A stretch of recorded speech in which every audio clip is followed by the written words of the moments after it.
ছোট দলগুলা দিন দিন ছোট দলগুলা বড় হচ্ছে না, বরং ভেঙে যাচ্ছে, ভেঙে টুকরো টুকরো হচ্ছে।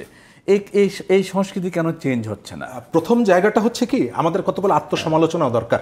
নাগরিক হিসাবে রাজনীতিবিদদের কতগুলো দায় দায়িত্ব আছে, নাগরিক হিসাবে কতগুলো দায় দায়িত্ব আছে। আমরা মেয়ের বিয়ে দেওয়ার সময়, বাড়ি ভাড়া দেওয়ার সময় এবং হাউস টিউটর রাখার সময় শুধু ভালো মানুষ খুঁজি ম্যাক্সিমাম ক্ষেত্রে। ভোট দেওয়ার সময় আমরা দেখি যে কে পাহাড়ের মতন উঁচু, কার অনেক টাকা আছে।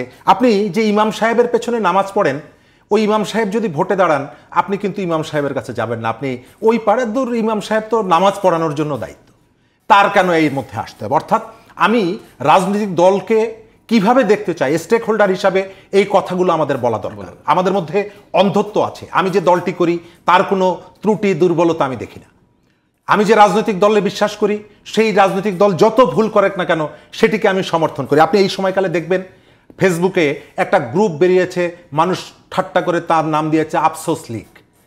তারা শুধুমাত্র এসে ত্রুটি খোঁজার চেষ্টা করছে, খোঁচা মারার চেষ্টা করছে। অর্থাৎ এত বড় অপরাধগুলো যে তারা করেছে গত 15 বছরে, তাদের মধ্যে কোনো আত্মসমালোচনা নেই, তাদের মধ্যে কোনো কষ্টটা নেই, অন্ধ।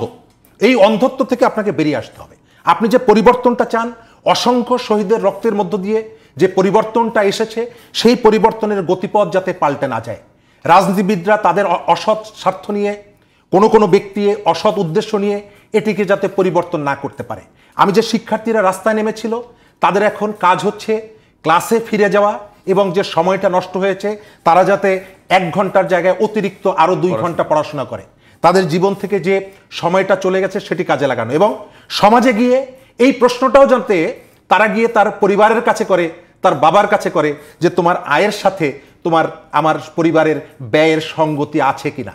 যদি না থাকে তাহলে এটি কোথা থেকে আসছে। অর্থাৎ আমাদের সমাজে যে সীমাহীন লুটপাট, বৈষম্য ছড়িয়ে পড়েছে, এই শিক্ষার্থীরা যে আলোর পথ দেখিয়েছে, এটিকে টেকসই করার জন্য, কন্টিনিউ করার জন্য তাদেরকে কিন্তু ক্লাসে গিয়ে বসে থাকলেই চলবে না, তাদেরকে সতর্ক পাহারায় থাকতে হবে, এই বিপ্লব জারি রাখতে হবে। রাইট।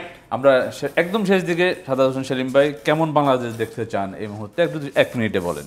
আমরা যে আবু সাইদ রক্ত দিয়েছে, একটা আপনার বৈষম্য বিরোধী বাংলাদেশ, এই বৈষম্য বিরোধী বাংলাদেশ চাই। এই বাংলাদেশে সকল নাগরিক যেন আপনার সমান অধিকার পায়, একটা সুশাসন কায়েম হয়, দুর্নীতি লুণ্ঠন যেন বন্ধ হয়, এবং দেশের নাগরিকরা যেন আপনার মুক্ত বাতাসে নিঃশ্বাস নিতে পারে।